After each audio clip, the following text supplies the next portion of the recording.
Hermanos, bienvenidos, buenas noches, que el Señor nos siga bendiciendo. Como ustedes podrán imaginar, nuestro corazón rebosa de gozo, rebosa de alegría, rebosa de gratitud, porque finalmente para nosotros, después de casi 4 meses, el Señor nos permite estar nuevamente de regreso en su casa de oración.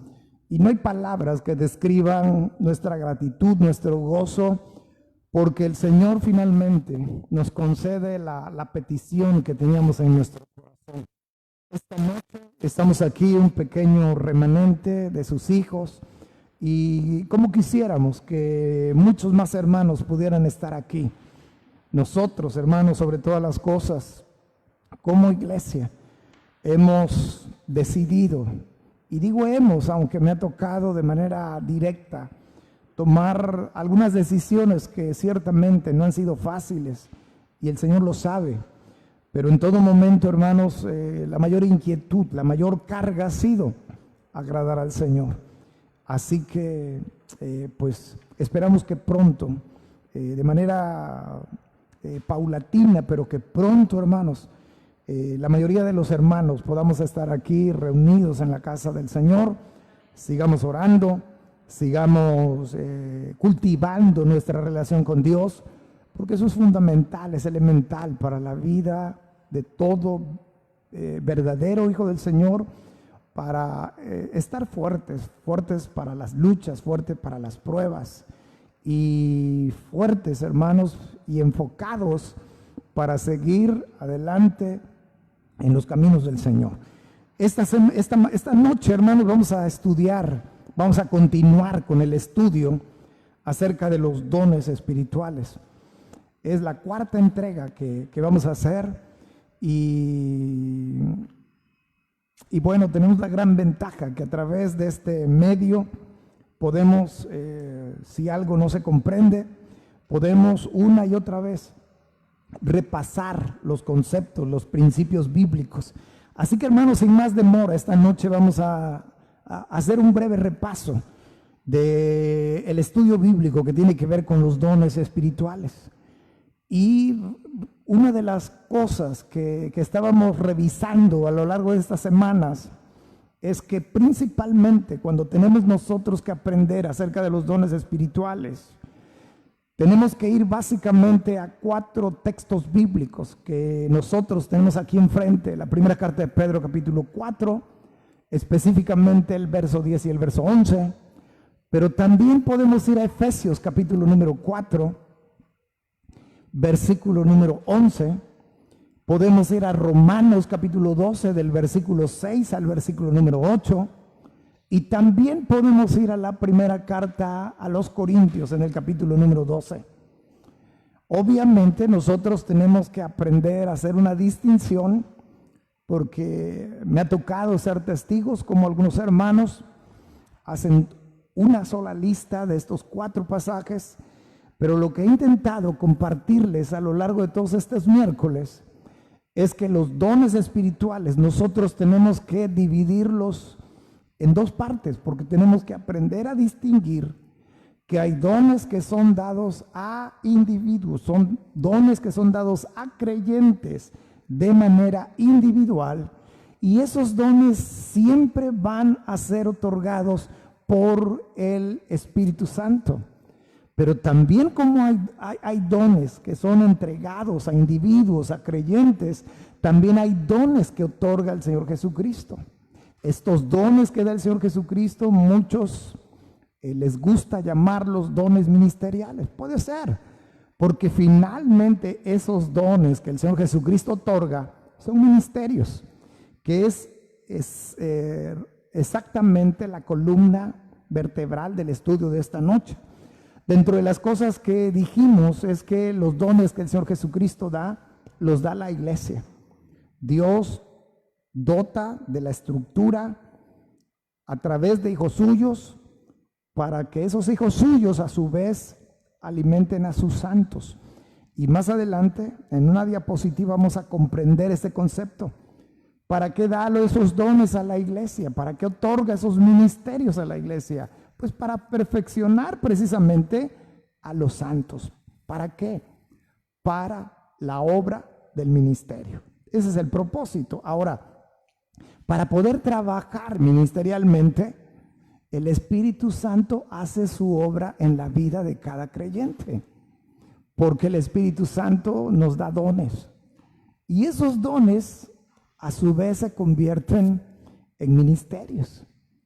Para poder trabajar ministerialmente, el Espíritu Santo me tuvo que haber capacitado conforme a la voluntad de Dios y haberme colocado dentro del cuerpo de Cristo, y por esa razón todo creyente ha recibido al menos un don para ponerlo a servicio del Señor. Ahora, dentro de esos dones que da el Espíritu Santo a la vida de los creyentes, nosotros tenemos que tener en consideración que hay dones que son de señal y dones que no son de señal. Y nos encontramos con que la Escritura nos enseña que los dones de señales son dones temporales, mientras que los dones que no son de señal son dones permanentes. El segundo miércoles, si no recuerdo mal, estuvimos viendo un ejemplo bíblico que fue 1 Corintios capítulo 14, porque para poder comprender y aceptar esta enseñanza es necesario saber que hay dones de señal y dones que no son de señal, que hay dones temporales y que hay dones permanentes. Y 1 Corintios capítulo 14 creo que es bastante claro al respecto. Habla del don de lenguas, habla la función que tiene, habla de algunas cosas. Y también tenemos otra cita que está en primera carta de Pedro capítulo 4. Y en esa carta, hermanos, resulta que encontramos una subdivisión, y esa subdivisión es que hay dones que son de hablar y hay dones que son de servir. Y dice Pedro en su primera carta, capítulo 4, versículo 10, que si alguno habla, hable conforme a las palabras de Dios. Y si alguno ministra, si alguno sirve, que sirva conforme al poder que Dios da. Es bastante claro el pasaje, cómo se tienen que hacer las cosas. ¿Por qué se tienen que hacer así?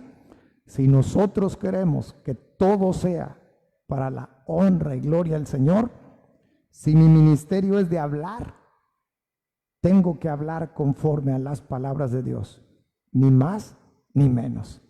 Si el ministerio que el Señor ha puesto en mis manos es de servir, entonces tengo que servir, tengo que ministrar conforme al poder que Dios da. También estuvimos analizando, hermanos, un tema que no es muy popular, que los pastores, los maestros de la Escritura hablen a los creyentes, porque son temas que generalmente se exponen en institutos bíblicos. Y temas de esta naturaleza, como la revelación progresiva, según mi pensamiento, según mi manera de sentir, deberían exponerse más frecuentemente a las iglesias, a la iglesia, para que la iglesia aprenda por sí sola y echando mano del maestro por excelencia, que es el Espíritu Santo, podamos explotar, sacarle todo el fruto, todo el provecho a las Escrituras. Entonces, este método de estudio, como lo es la revelación progresiva, es una herramienta excelente para cuando tenemos dudas, ¿por qué sí, por qué no? ¿Por qué los dones de señal? ¿Por qué los dones de no señal? ¿Por qué en 1 Corintios 12 hay una lista de 9 dones y en Romanos ya solamente queda una lista de 7? Bueno, el tema de la revelación progresiva creo que puede dar luz al respecto. Porque como vimos en la diapositiva anterior, y he hecho mucho énfasis en esto, uno es el orden canónico que tiene el Nuevo Testamento, así como el Antiguo Testamento, pero en este caso estamos hablando del Nuevo Testamento. Uno es el orden canónico, pero otro muy distinto, hermanos, es el orden en el cual fueron escritos los libros.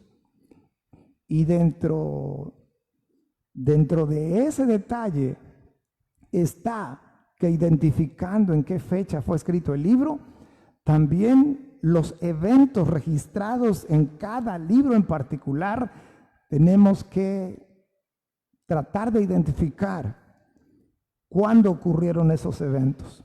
Y el ejemplo que ponía yo era el del libro de los Hechos.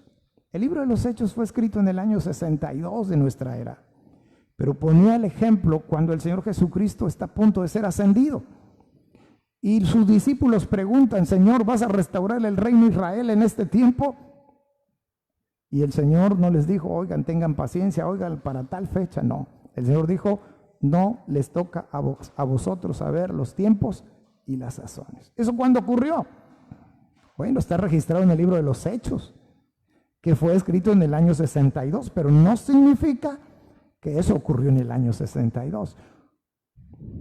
Significa que ocurrió en el año 33 y medio, porque el Señor Jesucristo 40 días atrás había sido crucificado y posteriormente resucitado.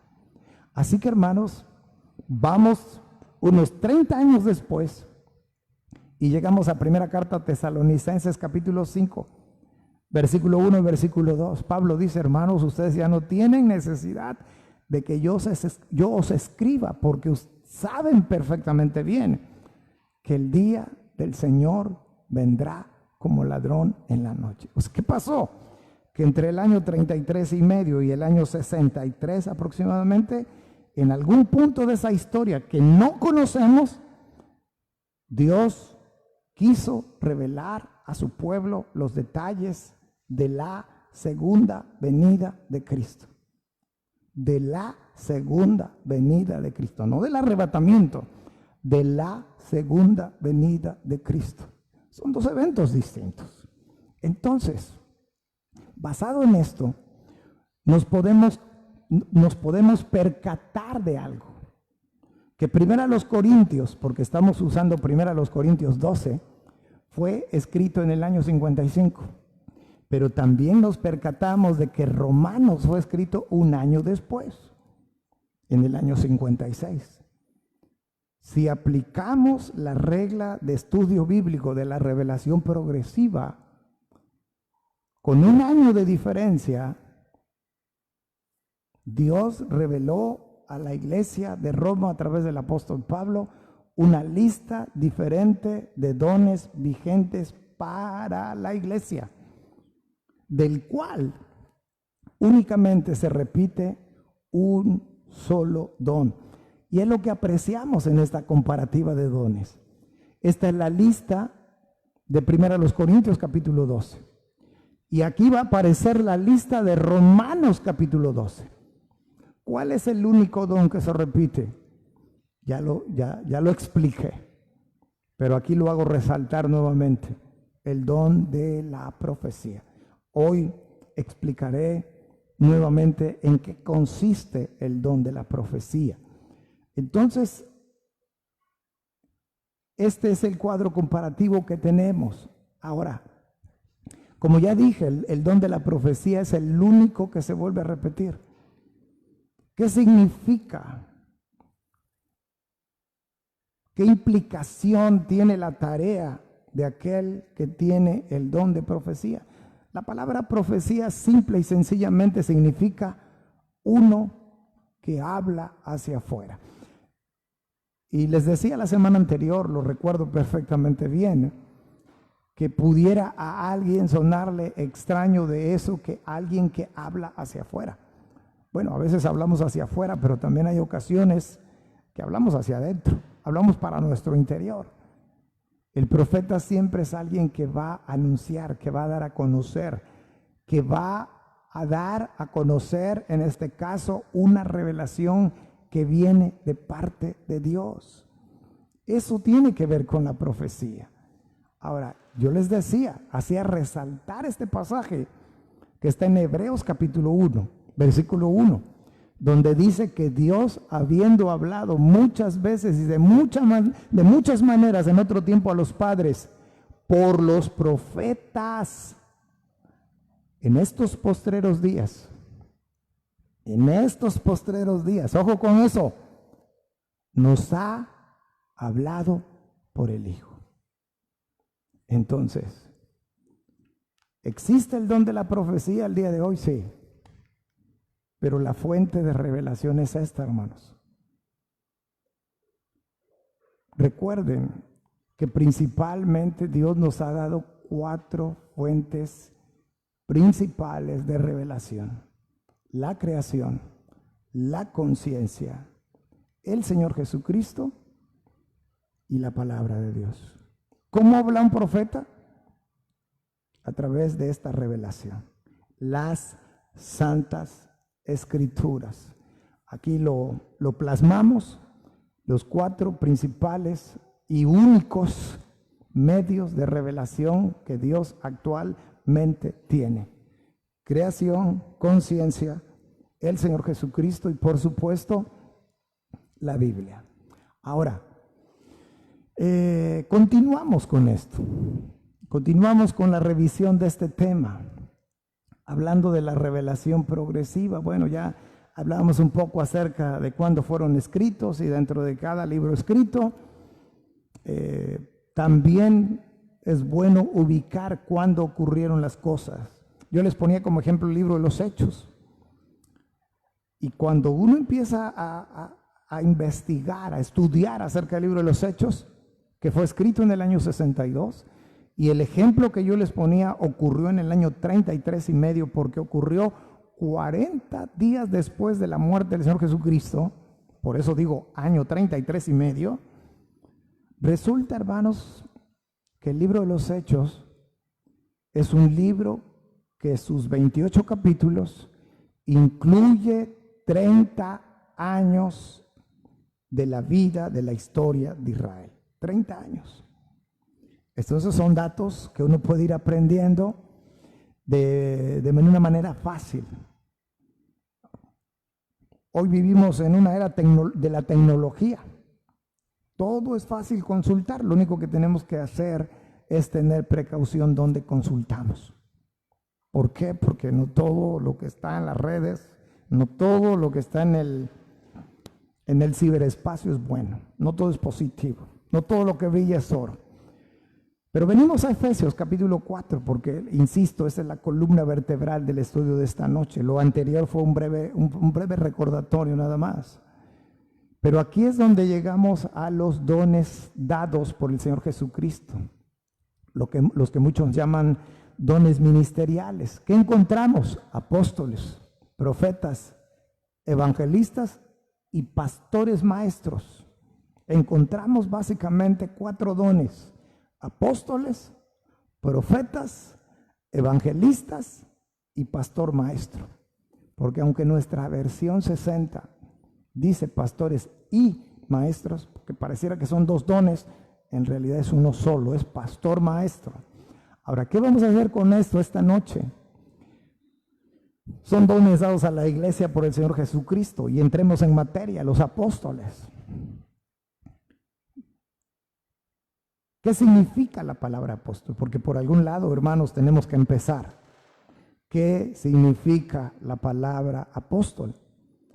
La palabra apóstol significa enviado. Enviado. ¿En qué términos? En términos como de un emisario, de alguien que recibe una tarea específica que hacer, y la tarea es anunciar, es ir. Entonces, eso es apóstol. Hoy no sé, no entiendo y tampoco acepto el afán por muchos líderes de recibir grandes títulos, grandes nombres, y muchos les encanta ostentar el título de apóstol.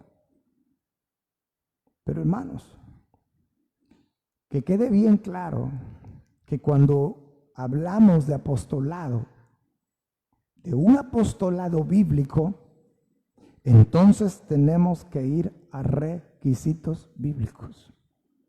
Porque si de repente encontramos en internet, o a veces encontramos hasta en los anuncios espectaculares que la apóstol fulano de tal viene y ahí vamos como borreguitos.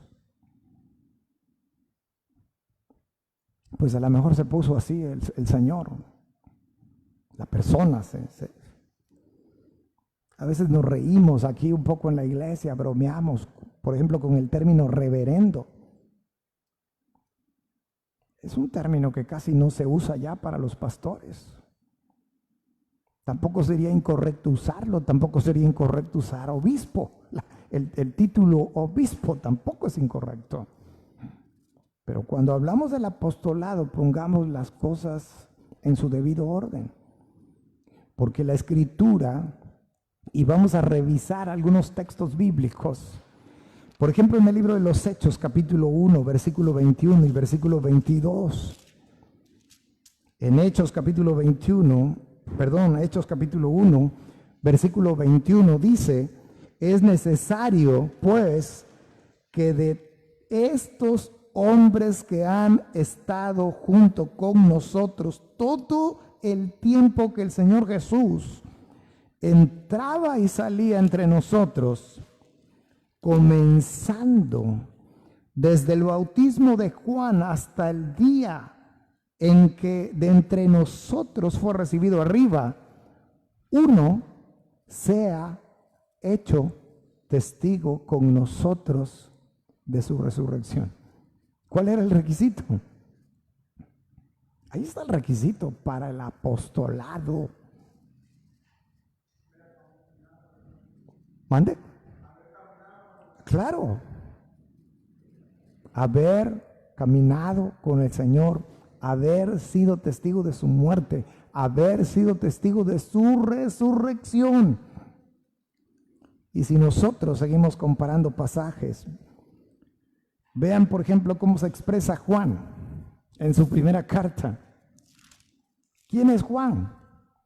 ¿Cuál es el ministerio de Juan? El de apóstol. Por eso hablamos del apóstol Juan, hablamos del apóstol Pedro, hablamos del apóstol Pablo. ¿Por qué? Porque fueron enviados. Fueron enviados, fueron testigos, caminaron con Cristo, atestiguaron su muerte, atestiguaron su resurrección, cubrían con el requisito apostólico. Cuando llegamos a la primera carta de Juan, los primeros 4 versos, vean lo que Juan dice. Dice: lo que era desde el principio, lo que hemos oído, lo que hemos visto. No se lo platicaron. Lo que hemos visto con nuestros ojos, lo que hemos contemplado y palparon nuestras manos tocante al verbo de vida, porque la vida fue manifestada y la hemos visto. Y testificamos y os anunciamos la vida eterna, la cual estaba con el Padre y se nos manifestó. Lo que hemos visto y oído, eso os anunciamos para que también vosotros tengáis comunión con nosotros, y nuestra comunión verdadera es con el Padre y con su Hijo Jesucristo. Pero les tengo un dato más. Y esto es lo fascinante. Ahí ustedes pueden leer Hechos capítulo 10, verso 37. Pero el dato que quiero que vean es el siguiente, hermanos.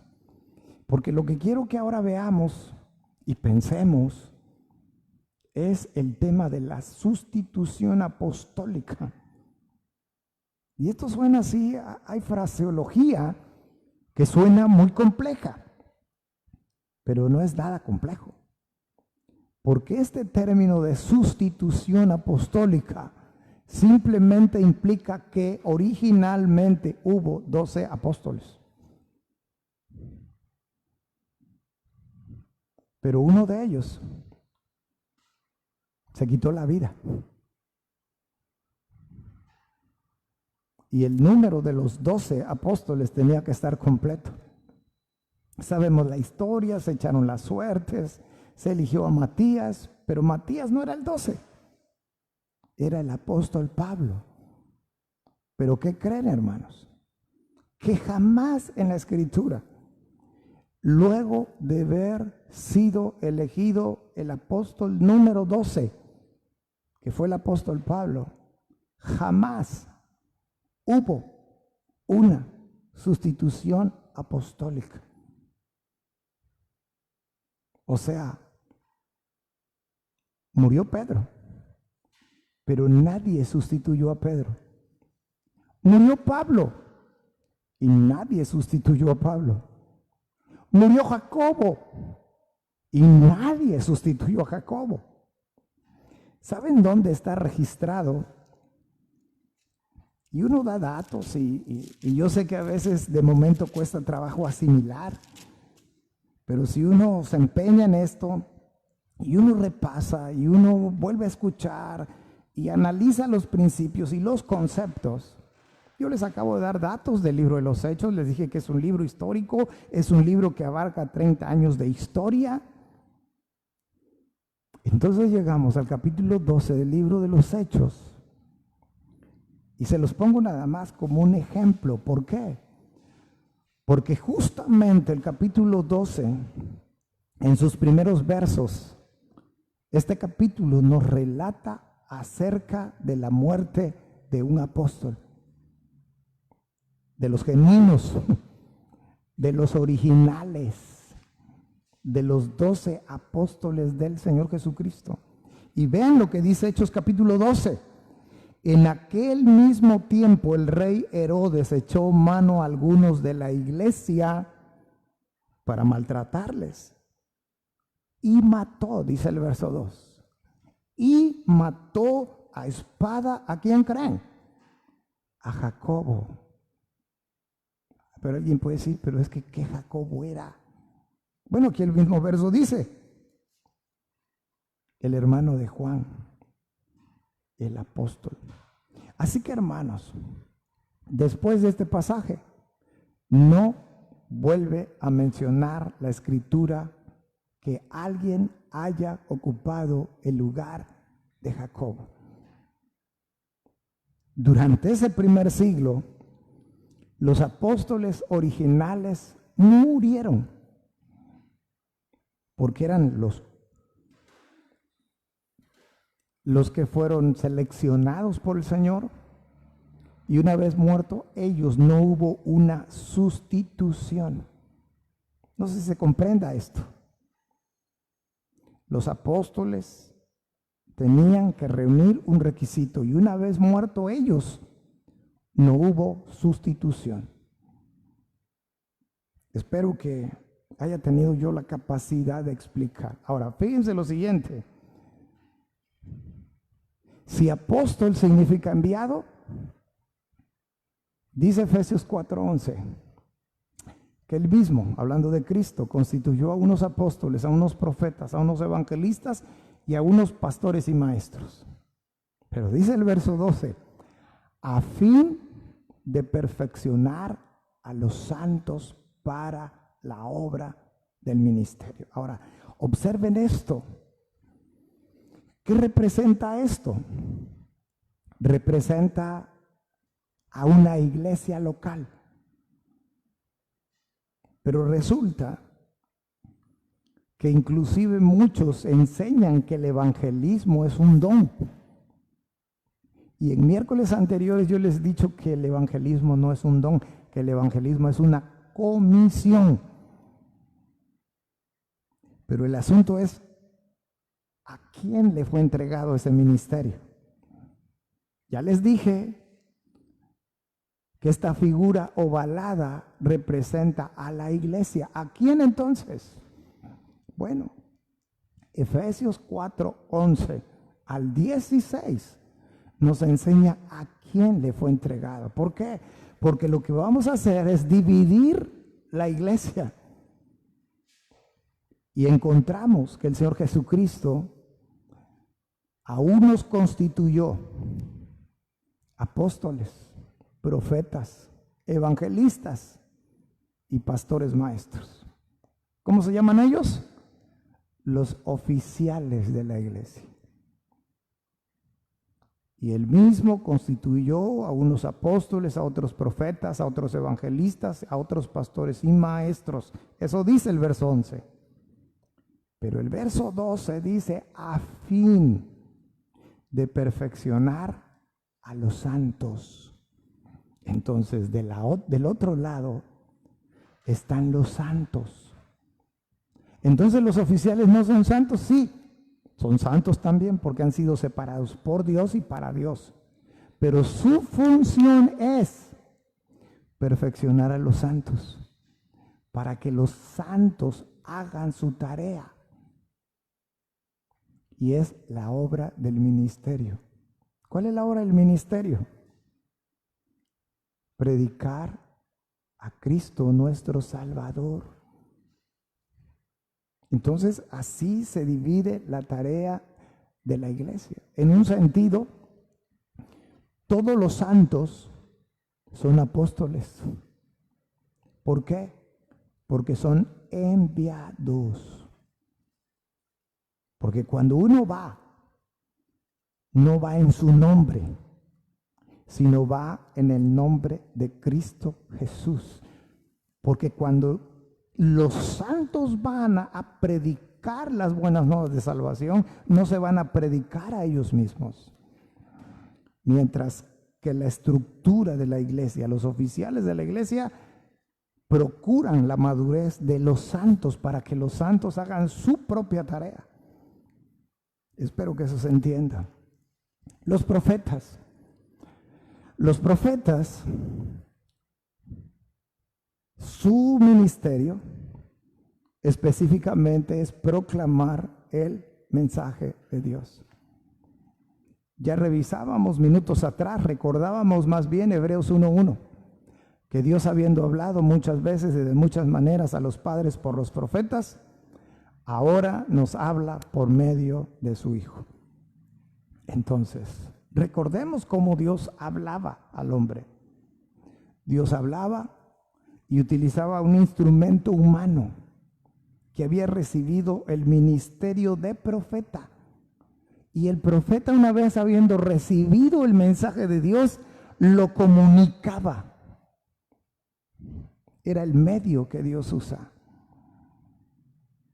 Hoy el ministerio y el don de la profecía está vigente. Porque cuando alguien se para frente a alguien o frente a un grupo y dice, mire lo que enseña la Biblia dice así, o si estamos en la iglesia decimos, hermanos, abran sus Biblias en tal pasaje, ¿qué hacemos? Proclamar el mensaje de Dios, teniendo como fuente de revelación la Escritura, solo la Escritura. Entonces, en eso consiste el don de la profecía. Solamente teniendo como fuente de revelación las Escrituras. Los evangelistas, ¿quién es el evangelista? Es lo que nosotros acostumbramos a llamar misionero. Es un evangelista. Es un hombre que siempre va a ir también a anunciar las buenas nuevas. Generalmente a campos nuevos, a campos vírgenes. Ese es un misionero. Y sabemos más o menos o bastante acerca de ese ministerio. El ministerio de evangelista, que anuncia las buenas nuevas. Y creo, hermanos, que no requiere mayor explicación. Y por último, pastor maestro. Pastores y maestros o pastor maestro. Es también bastante sencillo comprender este ministerio, porque en primer lugar un pastor, porque todo el mundo pareciera ser que cree saber lo que el pastor tiene que hacer, pero un pastor tiene que hacer varias cosas, entre ellas enseñar, aconsejar, administrar, alimentar al rebaño y cuidar al rebaño. Y el ministerio de maestro es instruir en la palabra del Señor. Que a veces un maestro de la Escritura puede aconsejar, sí, ¿Puede pastorear? Sí. ¿Puede exhortar? Sí. Pero antes de poder ser pastor, tienes que ser maestro. Porque fíjense las tareas que tiene el ministerio pastoral: enseñar, aconsejar, administrar, alimentar al rebaño, cuidar al rebaño. Pero ¿saben cuál es la tarea principal de un pastor? Es enseñar las Escrituras. Y de hecho, no lo vamos a hacer, pero si usted revisa allá la primera carta a Timoteo capítulo 3, donde dice que si alguien anhela obispado, buena obra desea. Muchos hablan de requisitos, pero en realidad el requisito es uno solo. Y el requisito es que tiene que ser apto para enseñar. Y dentro de ese requisito hay otras cosas que cubrir. Pero el único requisito es que debe ser apto para enseñar. Y pregúntele a su pastor, ¿cómo es que llegó a ser pastor? Una vez que le dé su testimonio, va a pasar y va a decir: hubo un tiempo en que el Señor me dio la oportunidad de enseñar. A lo mejor como maestro de escuela dominical, a lo mejor el que era su pastor, lo mandó a ese joven comprometido con Dios, lo mandó a una misión. Pero primero enseñas. Y luego no nada más vas a enseñar, sino que vas a desarrollar otras tareas. Así que, hermanos, espero que haya quedado lo suficientemente claro por hoy. No vamos a terminar porque quiero explicar la lista de dones de Romanos capítulo 12. No me voy a enfocar en la de 1 Corintios 12, sino en la de Romanos 12, versos 6 al 8. Son 7 dones. ¿En qué consisten cada uno de esos dones? Pero algo les anticipo, nos vamos a dar cuenta que dentro de esos 7 dones, unos son de hablar y otros son de servir. Y es necesario que los conozcamos, porque al menos uno de esos 7 dones, Dios lo ha capacitado a usted para servirle a Él, para la honra y gloria de Él. Hermanos, me despido de este tiempo de estudio bíblico. Nosotros todavía haremos algunas actividades aquí, pero doy por terminado este tiempo de estudio bíblico. Gracias por acompañarnos, que el Señor les siga bendiciendo y están en nuestras oraciones. Nos vemos el domingo, si Dios nos presta vida, nos da salud. El domingo a las 12 del día, por ahí, ya vamos a estar aquí, pero más o menos como a las 12 del día, calculamos hacer la transmisión. Empezaremos el culto, empezaremos orando a las 10 de la mañana, empezaremos a las 11, el tiempo de alabanza, pero a las 12 será la transmisión de la predicación. Que Dios les siga bendiciendo.